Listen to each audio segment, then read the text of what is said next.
கிறிஸ்து சபைக்கு தலை, புருஷன் மனைவிக்கு தலை. எபேசியர் 5ஆம் அதிகாரம் 23 மற்றும் 24ஆம் வசனங்கள். கிறிஸ்து சபைக்கு தலையாயிருக்கிறது போல புருஷனும் மனைவிக்கு தலையாயிருக்கிறான். அவரே சரீரத்திற்கும் இரட்சகராயிருக்கிறார். ஆகையால் சபையானது கிறிஸ்துவுக்கு கீழ்ப்படுகிறது போல மனைவிகளும் தங்கள் சொந்த புருஷர்களுக்கு எந்த காரியத்திலேயும் கீழ்ப்படிந்திருக்க வேண்டும்.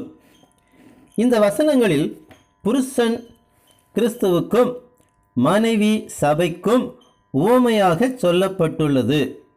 சபையானது கிறிஸ்துவுக்கு கீழ்ப்படுகிறது போல மனைவிகளும் தங்கள் சொந்த புருஷர்களுக்கு எந்த காரியத்திலேயும் கீழ்ப்படிந்திருக்க வேண்டும் என்று 24ஆம் வசனம் சொல்லுகிறது.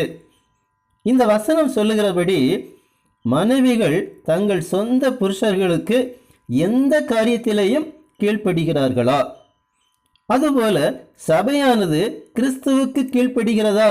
அதாவது சபையானது கிறிஸ்துவின் உபதேசங்களுக்கும் கிறிஸ்துவின் ஸ்தானத்தில் இருக்கிற பரிசுத்த ஆவியானவருக்கும் கீழ்ப்படுகிறதா? அப்படி பரிசுத்த ஆவியானவருக்கு கீழ்ப்படிந்து பரிசுத்த ஆவியினால் வழி நடத்தப்படுகிற சபை எங்கே உள்ளது? தேடித்தான் பார்க்க வேண்டும். மனைவி சபைக்கும் புருஷன் கிறிஸ்துவுக்கும் ஒப்பாக சொல்லப்பட்டுள்ளது. மனைவியை ஒரு சபைக்கு ஒப்பாக தேவன் பார்ப்பது எவ்வளவு மேன்மை! சபைக்கு ஒப்பான மனைவி தலையாகிய சொந்த புருஷருக்கு கீழ்ப்படிய வேண்டும். அதுவும் எந்த காரியத்திலையும் எதிர்க்காமல் கீழ்ப்படிய வேண்டும் என்று தேவன் எதிர்பார்க்கிறார்.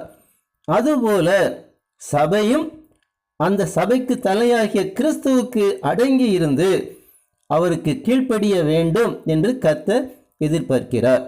சொந்த புருஷருக்கு அடங்கி கீழ்ப்படுகிற மனைவி போன்று பல மனைவிகளும் சொந்த புருஷர்களும் ஒன்றாக ஐக்கியப்பட்டு சபையாக தேவனை ஆராதித்தால் அன்று சாலமோன் ஆலயத்தில் இறங்கின தேவ மகிமையிலும் அதிக மகிமை உள்ளதாய் இருக்கும். கர்த்தராகிய இயேசு கிறிஸ்துவின் நாமம் மகிமைப்படுவதாக. ஆமேன்.